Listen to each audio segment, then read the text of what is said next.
Sí, por favor, pagar todos los impuestos que podáis. En Es Radio Libre Mercado, con ánimo de lucro, con Luis Fernando Quintero. Bueno, y les he prometido que les vamos a dar todos, con todo lujo de detalles, todo lo que sucedió ayer en el Congreso hasta la 1 de la madrugada. ¿Y saben quién estuvo pendiente de todo eso? Bueno, pues nuestra compañera de los servicios informativos de Es Radio, Leticia Barquín. ¿Qué tal, Leticia? Buenas tardes. Buenas tardes. Anoche se vieron las consecuencias de llegar sin los deberes hechos. El Gobierno intentó in extremis atar los apoyos del bloque de investidura para sacar adelante la reforma fiscal, utilizando, según los partidos de la oposición, de forma caciquil la sesión de la Comisión de Hacienda, que tuvo numerosos parones e incluso un receso de más de 4 horas. Un tiempo que los socialistas aprovecharon para otorgar cesiones a sus socios a cambio de su apoyo, aunque su incapacidad para ahondar mayorías se ha hecho más que palpable. El PSOE pactó en el último instante con Esquerra, Bildu y el BNG para sacar adelante el dictamen europeo que fija un impuesto mínimo del 15% a las multinacionales. Los socios de Sánchez han decidido dar su apoyo a esta ley a cambio de prorrogar por Real Decreto Ley el impuesto a la banca y las energéticas un año más. Un brindis al sol que Podemos describe como papel mojado, ya que el PSOE pactó suprimir este impuesto con el PNV y Junts. A lo largo de la sesión de más de 8 horas se ha aprobado la subida del IRPF para las rentas del capital superiores a 300.000 euros o gravar los vapeadores. Quedaron fuera de la reforma fiscal los impuestos a los seguros privados, SOCIMIS y el 21% del IVA a los pisos turísticos, así como el impuesto a los bienes de lujo. Medidas que formaban parte del acuerdo PSOE y Sumar y que no han logrado pasar este primer filtro. Bueno, un filtro que se salvó in extremis mediante esa argucia que nos contaba Leticia Barquín, pero que, no obstante, tiene que someterse a votación el próximo jueves. Muchas gracias, Leticia, por este resumen que nos has hecho de lo que fue la noche maratoniana de ayer, pero vamos a ir de nuevo a seguir analizando poco a poco. Nos contaba Leticia Barquín cómo ha quedado, es decir, lo que se ha sacado del acuerdo de las enmiendas. Rubén Folguera, ¿qué tal? ¿Cómo estás? Buenas tardes, ¿qué tal? Pero, ¿cuál es el análisis de la situación ahora mismo? Minuto y resultado. Bien, la cuestión es que hay que partir del hecho de que el Gobierno, debido a una directiva de la Unión Europea que obliga a gravar con el 15% sobre los beneficios de las multinacionales, lo que está tratando de hacer es pues meter con ello un montón de subidas de impuestos, lo decía Leticia Barquín, en distintos ámbitos. Además, eliminar la exención del régimen fiscal especial de las SOCIMIS, por ejemplo, ¿no? O meter impuestos al diésel, a las grandes fortunas, al lujo, etcétera. O sea, lo típico de este gobierno, sobre todo por los apoyos que tiene, ¿no? Y los socios de gobierno, que al final son muy diversos y... Hombre, quitando a lo mejor, si somos puristas y hablamos del PNV, pues el PNV no se puede decir que sea de extrema izquierda, pero bueno, siempre tienden a pactar con el PSOE y a tirar hacia subidas de impuestos, naturalmente. Entonces, hay ahí un problema, precisamente con los socios, porque hay algunos que quieren una cosa, otros que reclaman otra, y una de las claves está en el impuesto a las energéticas. Porque, bueno, todos sabemos, ¿no?, que el Gobierno ha decidido, es lo que está de momento en vigor, continuar y dejar como permanente el impuesto a la banca, al menos por 3 años, y en un primer momento decidió excluir a las energéticas de esto, es decir, terminar con el impuesto... Pactó con Junts. Sí. Junts le obligó, pues, puesto que Repsol, entre otras energéticas, ya había advertido que de continuar este impuesto, evidentemente las inversiones que tenía previstas, planeadas en Cataluña y País Vasco, se las llevaría a Portugal, por ejemplo, que es donde ha abierto la nueva fábrica que ha puesto en marcha Repsol, la última que ha puesto en marcha hasta ahora. Y entonces, claro, en Junts dijeron, hombre, voy a justificar yo ante mi electorado que he votado a favor de la norma que hace que Repsol saque sus inversiones de Cataluña. No.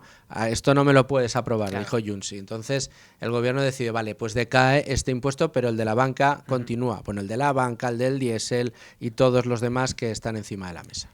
Claro, y frente a esto, el resto de socios, como el BNG, Esquerra Republicana, Sumar, Bildu, pues se opusieron lógicamente y para ellos realmente el impuesto debe aplicarse a todas las compañías energéticas. Entonces ahí el gobierno ha intentado hacer una especie de equilibrio entre ambas posturas, y lo que ha resultado es en una propuesta de, bueno, vamos a mantener durante un año al menos a las energéticas con este impuesto, pero solo aquellas que no sean las que se dedican a invertir en energías renovables. Entonces ahí está un poco la negociación en este aspecto. Pero luego, por ejemplo, tenemos a Sumar, que posiblemente sea el socio de gobierno que más está presionando para incluir todo tipo de gravámenes. Entonces, lo decía Carlos Martín ayer en la comisión precisamente, para ellos el tema del 15% sobre los beneficios de las multinacionales está bien,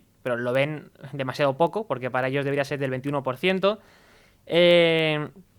De hecho, también hablan de que es necesario hacer una reforma fiscal, no solo un pequeño paquete de medidas tributarias para hacer frente a grandes retos. Fíjate, ellos hablan del cambio climático y para hacer frente a la transición verde y las catástrofes naturales, de los problemas que ellos ven que va a sufrir el estado de bienestar debido a que tiene que hacer frente al aumento del gasto por el envejecimiento de la población, por las políticas sociales que se están implementando. Luego, también hablaban de que esta reforma debería ser estructurada en torno a 3 pilares, que serían la suficiencia de recursos, es decir, aumentar la recaudación, lo que llaman equidad, que no deja de ser gravar a grandes empresas, los patrimonios, a los bienes de lujo, a las herencias, etcétera.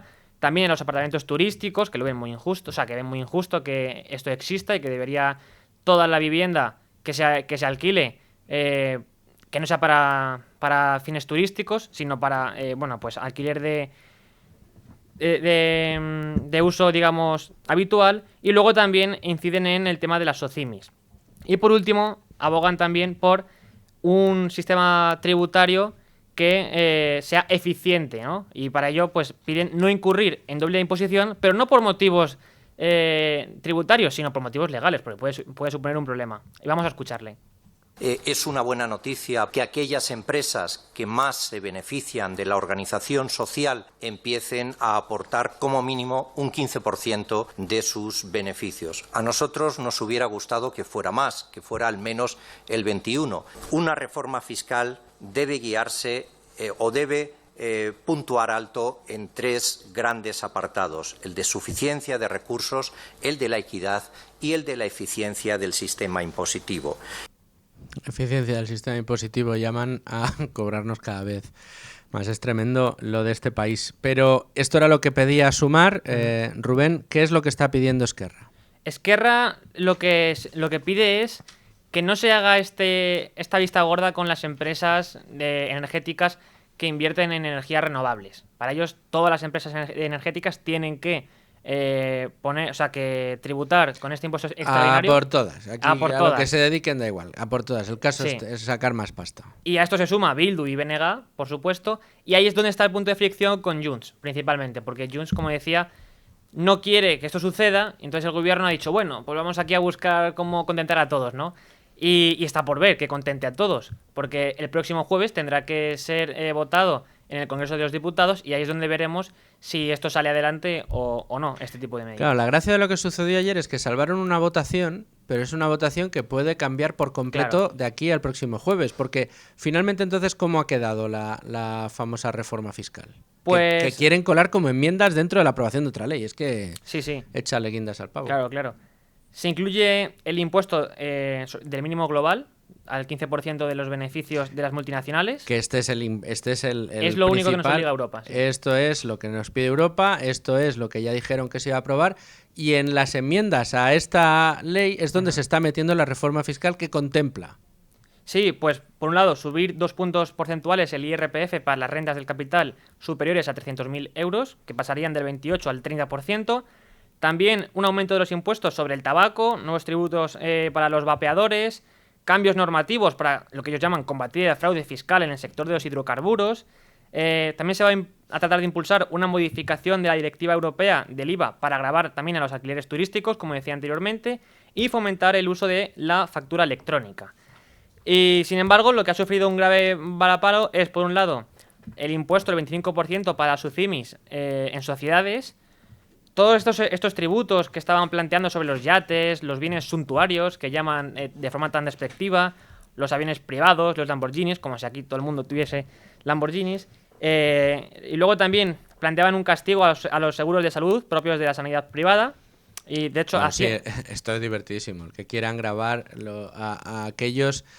Usted tiene un seguro, es uno de los 12 millones de pacientes que tienen un seguro privado, que pagan un seguro privado, además de pagarlo por los impuestos del seguro de la seguridad social, la sanidad pública. Bueno, pues ahora le quieren cobrar a usted el IVA. O sea, usted no solo sufraga con su dinero los seguros públicos, la sanidad pública, usted no solo paga eso, sino que además paga un seguro privado y no utiliza al público. Bueno, pues ahora, por su buen hacer y su generosidad a la hora de sufragar 2 sistemas sanitarios para solamente utilizar uno, ahora lo que le dice el Estado es que no, que usted es muy rico y como usted es un rico insolidario que utiliza la sanidad privada, usted va a tener que pagar además un impuesto adicional por utilizar la sanidad privada. Es decir, el impuesto al que estaba exento se lo ponen. Fíjese usted la retórica del gobierno. Bueno, y estos son algunos de los varapalos. Si te parece, Rubén, vamos a aprovechar que está por aquí Domingo Soriano, vamos a analizar todo este entuerto y todo lo que está tratando de hacer el Ejecutivo desde hace 2 semanas con todos los paquetes fiscales que están encima de la mesa y después continuamos con el resto de impuestos que se han quedado en el tintero y que igualmente podrían llegar a aprobarse, porque todo esto tiene que negociarse y aprobarse el próximo jueves. Tengo ya conmigo a Domingo Soriano. Domingo, ¿qué tal? ¿Cómo estás? ¿Qué tal, Luis Fernando? Mira qué malo soy, ¿eh? Estás por ahí liado y te hago le he dicho a nuestro técnico, vete corriendo a buscar a Domingo, que tiene que entrar con nosotros. Estamos analizando lo que sucedió anoche, Domingo. Esas negociaciones en el Congreso hasta la 1 de la madrugada. Decía yo en el editorial que, aun a riesgo de que me llamen demagogo, que lo harán y seguro, que para esto sí que se emplean a fondo, sudan, llamadas, hasta tarde, sin dormir, sin ducharse, ahí 8 horas en el Congreso debatiendo, para ver cómo nos meten más la mano en el bolsillo, para ver cómo el gobierno es capaz de continuar en el gobierno y no representar derrota parlamentaria tras derrota parlamentaria. Cuando una gota fría se lleva por delante media provincia, bueno, pues ya llegaré de Bombay, ya me reuniré con quien me tenga que reunir, ya tardaré 4 días en decir qué es lo que se necesite. Señor Mazón, si necesita recursos, pídamelos, formar un gabinete de crisis, en convocar un Consejo de Ministros extraordinario. Perdón, que no se convocó un Consejo de Ministros extraordinario. Para esto no había tanta urgencia, ni había que trabajar tantas horas, ni estar hasta última hora, ni ver cómo había que coordinarlo todo. Ahora bien, coordinar a todos los socios de gobierno para terminar aprobando un paquete de medidas que no deja de ser subidas de impuestos sobre subidas de impuestos, para eso sí que hay que trabajar en el Congreso. Sí. Yo me acuerdo siempre, antes de entrar en lo sustancial, si quieres vamos a lo anecdótico, pero que es muy importante, de la conciliación. Sí. Porque estos hablan mucho de conciliación, y no es la única, es verdad, yo no estaba ayer, pero comisiones que acaban a las 9, las 10, las 11, de los mismos que luego están diciendo que las empresas privadas, que tienen unos horarios imposibles, que obligan a sus empleados a estar hasta unas horas disparatadas, de esas hemos visto muchas. Y sí, efectivamente, nunca se aplican el cuento cuando a ellos les interesa, y en esta cuestión de la subida de impuestos, y no solo la subida de impuestos, sino en general, intentar digamos, demostrar que el gobierno tiene una mayoría parlamentaria que es capaz de legislar, que es el objetivo de ahora. El objetivo de los presupuestos de este año en realidad es más político-económico. Y bueno, pues en eso se aplicaron. Pero a ver, yo tampoco tengo muy claro que vaya a ser... es decir, esto ahora ha pasado a pleno, hay que votarlo. Yo no tengo claro que el gobierno vaya a tener mayoría para aprobar ninguna de las medidas, o a lo mejor alguna sí, otra no. Pero esto es muy importante, puesto que luego en la parte política, los medios que tratan la cuestión política se pondrán a analizar cómo de débil o no está el gobierno de Pedro Sánchez. Pero fijémonos desde el punto de vista económico, las implicaciones que esto tiene, desde el punto de vista de la seguridad jurídica, atracción de inversiones. el mensaje que se le está lanzando a las personas que puedan estar planteándose venir a España a invertir, a trabajar, Lo que se les dice es que cada año en España el gobierno se mete en una negociación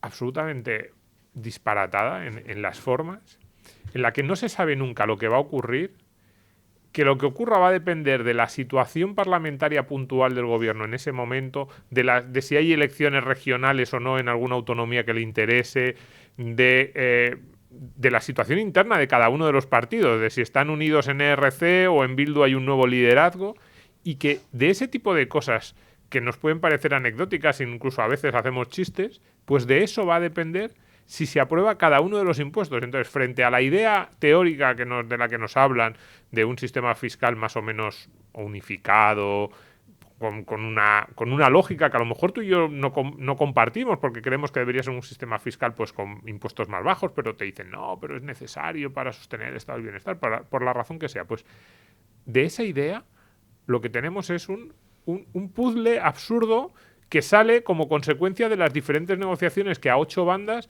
está manejando el gobierno. Entonces, es demoledor desde el punto de vista económico, no solo el mensaje que manda, sino qué tipo de sistema fiscal va a salir de ahí. Puede salir cualquier cosa. A lo mejor salen menos impuestos de los que quiero decir, a lo mejor sale medio bueno en el sentido de que hay menos impuestos aprobados porque le empiezan a tirar uno a uno y de repente el gobierno no tiene mecanismos para recaudar como hubiera pensado, y a lo mejor sale un sistema fiscal con 8 o 10 nuevos impuestos, porque como los van parcheando sobre parches anteriores, es completamente absurdo. Entonces, más allá del chiste o de la burla o de la broma sobre lo que pasó ayer en el Congreso, quedémonos con la idea de que el sistema fiscal en España va a ser simplemente un compuesto de parches, de pegotes que ha ido poniendo el gobierno sin ninguna idea general sobre hacia dónde queremos ir en un tema tan importante y que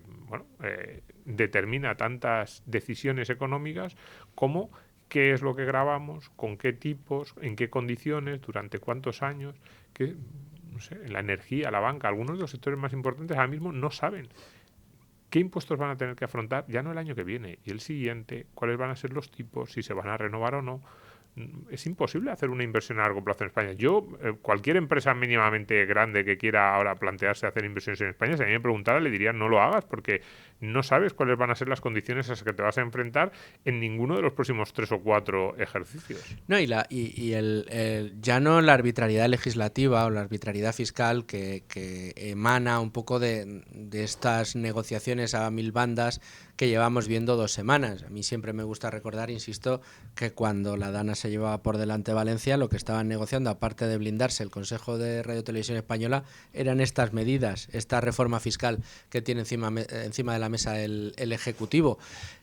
Ya no es, insisto, la arbitrariedad fiscal que denota este tipo de comportamiento, sino también la inseguridad jurídica, porque al final es un poco lo que tú dices, ¿no, Domingo? Es no saber si me van a subir los impuestos, hasta dónde me los van a subir, si me los van a subir este año o el que viene, pero luego no. ¿Quién me garantiza a mí que luego, cuando se supone que termina este acuerdo al que ha llegado el gobierno, se va a terminar? Es más, aunque lo hayan pactado, ¿se va a aprobar o no se va a aprobar? Es más, aunque el jueves en el Pleno se tumbe el impuesto a la banca, si se tumba el impuesto a la banca, ¿quién me dice a mí que no va a terminar cumpliendo el acuerdo que se anunció ayer por parte de Esquerra Republicana para que el gobierno retome este asunto y lo apruebe vía Real Decreto Ley? Es decir, llegamos, ya no es una arbitrariedad, ya es un no sé qué va a pasar, no sé cómo voy a tener que hacer mis cuentas para el año que viene, porque tampoco sé cuánto voy a tener que dotar para impuestos, ¿no? Claro, sí, es que, fíjate, si alguien dice, llega un gobierno muy de izquierdas, como el primer ejecutivo de Pedro Sánchez, con Podemos de aliado en el gobierno, y establecen un plan fiscal para los próximos 4 años, vamos a subir estos impuestos, lo anuncian y lo van aplicando. Dices, ¿te parece bien? Digo, no, me parece muy mal, pero por lo menos las empresas, los agentes económicos, los ciudadanos, las familias saben a qué atenerse. Puede haber alguna votación, puede haber algún cambio, pero alguna votación que salga mal, puede haber algún cambio, pero en general sabemos cuál es el camino del gobierno. Pero lo que ejemplifica lo que pasó ayer en la comisión es que no hay un camino, que hay simplemente una voluntad de supervivencia política. Es decir, lo que quiere Pedro Sánchez es simplemente estar en la Moncloa 3 años más. Y está dispuesto a cualquier cosa con tal de estar en el poder 3 años más. Y como sus socios de gobierno, desde el punto de vista ideológico, sí que tienen diferencias, porque es verdad que no es lo mismo el programa de Junts, el del PNV, el de RC o el de Bildu, sabemos que para cuadrar esas diferencias que hay entre sus socios de gobierno va a tener que hacer todo tipo de parches y va a tener que aceptar todo tipo de componendas. Y a partir de ahí, pues lo que es evidente, y es que las leyes en España ya no van a seguir un esquema, un camino más o menos lógico, pues marcado por una prioridad ideológica, sino que van a seguir van a venir establecidas esas leyes por las necesidades de cada uno de esos partidos, que muchas veces son simplemente necesidades parciales que entran en contradicción con otras. Y que así es como vamos a legislar. Entonces eso en el terreno fiscal es peligrosísimo, es devastador para la seguridad jurídica, como tú dices, y devastador para anticipar cualquier tipo de plan económico. Entonces, estas son ese tipo de noticias que luego dices, nunca podremos titular tal empresa no viene a España, tal planta no se abre en España, o tales inversiones no se realizan en España por lo que pasó ayer en el Congreso. Porque no te lo van a decir, simplemente no vienen y abren la fábrica en Portugal, abren la empresa en Francia o llevan las inversiones a Italia. Y tú simplemente lo que ves es que la economía española sigue estancada y que no hay inversión exterior, ni hay nuevos proyectos que se vayan creando. Y sí, la seguridad jurídica es muy importante y una previsibilidad. También sería mejor un sistema fiscal menos lesivo para los intereses de las empresas y de las familias. Pero si lo vamos a tener tan lesivo como el que tenemos, por lo menos que sea previsible. Pues tampoco. En fin, Domingo, esto es lo que tenemos. Te agradezco mucho tu análisis y, bueno, no te vayas muy lejos, que luego tenemos que hacer el avance de la pizarra, ¿vale? Sin problema. Hablar de la pizarra de Domingo. Además, igual hasta te pregunto por el estado de bienestar. Muy ya bien. veremos. Muchas gracias, Domingo. Rubén, continuamos en este caso analizando todo lo que se ha quedado en el tintero, que insistimos, no tiene por qué ser definitivo su caída o su decaída en el plan, pero que de momento ayer se quedó para mejor ocasión. ¿Cuáles eran? Teníamos primero el gravamen del 25% para las SOCIMIs en el impuesto de sociedades, es decir, eliminar el régimen fiscal favorable que tienen las SOCIMIs en España. También el impuesto contra los yates, los aviones privados y los famosos Lamborghinis, y los seguros de salud privados. Estos son los tres que ya habíamos visto, pero quedan algunos. Sí, también nos hemos dejado en el tintero los impuestos que se planteaban contra el alquiler turístico y las empresas tipo Airbnb, y el alquiler también de corta duración, que llaman. Todos los impuestos a las grandes herencias, que eran superiores al 1.000.000 de euros, que hubiesen sumado unos 2.000 millones anuales a la recaudación del Estado. Y luego también el tema de las grandes fortunas, los grandes patrimonios, ¿no? Y sobre todo las rentas del capital superiores a 300.000 euros, que querían ser grabadas. Pero si lo llevamos a la gente de a pie, por decirlo así, a nuestro día a día cotidiano, uno de los impuestos que de momento se han quedado en el aire sin aprobar es el del diésel, que era una cuestión bastante, yo creo que preocupante para la gente de clase media y clase media baja, que al final son el grueso de la población. Y es que el gobierno pretendía aumentar en unos 10 céntimos el precio del diésel. Ellos decían que era para equipararlo al de la gasolina, pero de momento, ya digo, ha quedado pendiente precisamente por estas negociaciones. Y todo esto, al final, en lo que redunda, y también a colación de lo que comentaba Domingo, es, y esto, bueno, también para aclarárselo a nuestros amigos de La Sexta, que nos han sacado la entrevista de Wall Street Wolverine, ¿no?, criticando los impuestos. Sí. Como si fuésemos... Estaban muy atorados intelectualmente, porque a alguien se le ocurriera pensar que a lo mejor pagamos demasiados impuestos y que recibimos menos de lo que pagamos. Claro. Se llevaban las manos a la cabeza. Ay, este discurso contra los impuestos, pues sí, señores de La Sexta, sí. Sí, discurso contra los impuestos. Pues esto afecta directamente a los problemas que más preocupan a la gente. que, bueno, suelen ser o se suelen decir, por un lado, el tema del desempleo y los bajos salarios. Pero ¿cómo quieren que las empresas contraten o que las empresas inviertan en España, y sobre todo grandes empresas que al final, con grandes volúmenes de capital, vendrían a invertir y aumentaría la productividad y con ello aumentarían los sueldos? ¿Cómo quieren que aumente los sueldos y el empleo si no dejan que las empresas inviertan, si no dejan que la gente pueda abrirse un negocio y la gente pueda trabajar? ¿Cuál es la comunidad autónoma que ha bajado más los impuestos? Madrid. ¿Cuál es la que más recauda? Madrid. Sí. ¿Cuál es la comunidad autónoma que más ha reducido el gasto en sanidad para hacerlo más eficiente y en acuerdos con la colaboración público-privada? Madrid. ¿Dónde es donde mejor funciona el sistema de salud en España? Sí. En Madrid. Si es que hay que decir poco más. ¿Cómo funcionan los países donde existe una mayor prosperidad de sus ciudadanos? Pues con menos impuestos, con impuestos más claros y con una mayor gestión del dinero público. Si en muchas ocasiones lo que hay que decir al Estado es cómo puede ser que estés subiendo los presupuestos en sanidad año tras año sin ningún tipo de límite y cuando toca gestionarlo lo que haces es que cada vez van peores servicios públicos. Y es el círculo vicioso porque, funcionan mal, hace falta más inversión. No, señores, hace falta que manejen mejor el dinero. Que el dinero que nos quitan a nosotros, a los ciudadanos, a las empresas que tanto nos cuesta ganar, que conseguimos con nuestros desvelos, con nuestro trabajo, con nuestro sudor, con horas que le quitamos a la familia, con horas que le quitamos a nuestros hijos, que le quitamos a nuestro tiempo de ocio, con todo ese dinero y ese tiempo que nosotros empleamos, ustedes se quedan con la mitad. Y luego lo gestionan como lo gestionan. Las cosas funcionan mal y lo que dicen es que necesitan meternos todavía más la mano en el bolsillo. Hombre, pues llegará un momento en que el ciudadano se pregunte si a lo mejor gestionándolo nosotros por nuestra cuenta no nos iría un poquito mejor. Claro, es que al final el Estado o el sector público se diferencia del privado en dos cuestiones. Primero, en los incentivos. No tiene el incentivo del lucro como el sector privado, y esto que ven fatal, ¿no? Los populistas de izquierdas. Pues es al final lo que lleva al segundo punto, que es el cálculo económico y la cuenta de beneficios y pérdidas. Sin poder hacer ese cálculo no podemos orientar nuestra acción, y si no podemos hacer eso, pues ocurre lo que ocurre en el sector público, que al final se derrocha dinero, se presta un servicio cada vez más ineficiente y de peor calidad. Sin embargo, si dejamos que, por ejemplo, el modelo madrileño sería un buen ejemplo de ello, vale, es un derecho que reconocemos desde el Estado, pero lo va a gestionar o va a prestar el servicio directamente en connivencia y en colaboración con el sector público, empresas privadas. Y al final lo que ocurre es eso, que el servicio mejora notablemente. Desde luego que sí. Rubén Folguera, muchas gracias por ayudarnos a analizar y a profundizar en todos los detalles de lo que sucedió ayer.